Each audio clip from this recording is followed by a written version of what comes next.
जैसे सांस अपने आप चलती है, वैसे ही ध्यान अब भीतर चलता रहता है। साधक बात करता है, चलता है, काम करता है, लेकिन भीतर उसकी चेतना उसी मौन से जुड़ी रहती है, उसी परम स्रोत से। योगानंद कहते हैं, सच्चा भक्त वह है जो संसार में रहते हुए भी भीतर से विरक्त है और ईश्वर से जुड़े बिना भी एक क्षण नहीं रह सकता। इस जुड़ाव को पाने के लिए कोई तीर्थ यात्रा नहीं करनी होती, कोई जटिल कर्मकांड नहीं करना होता।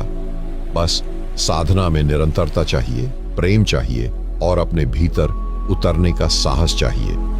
यह साहस बहुत कम लोगों में होता है, क्योंकि भीतर उतरने का मतलब है अपने अहंकार को देखना, अपने डर को पहचानना और अपने बनावटी चेहरे उतारना। लेकिन जो यह साहस कर लेता है, वह अनुभव करता है कि उस सब के पीछे एक दिव्य ज्योति है जो कभी बुझती नहीं। साधक जब उस ज्योति के संपर्क में आता है तो वह जान जाता है कि ईश्वर कोई स्थान नहीं, कोई आकृति नहीं, वह तो एक अनुभूति है, एक चैतन्य उपस्थिति है जो हर ओर फैली हुई है। और तब साधक का मन उस उपस्थिति में विश्राम करने लगता है, जैसे बच्चा मां की गोद में चैन से सो जाता है। यह विश्राम ही असली भक्ति है।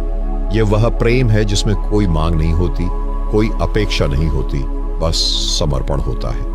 और इस समर्पण में जो आनंद है वह किसी इंद्रिय सुख से नहीं मिल सकता।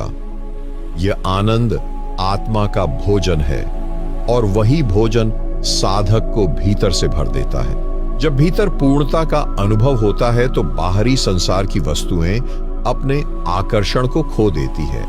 वे अब केवल उपयोग की चीजें रह जाती हैं, पूजा की नहीं। अब साधक संसार से भागता नहीं, लेकिन उसमें लिप्त भी नहीं होता।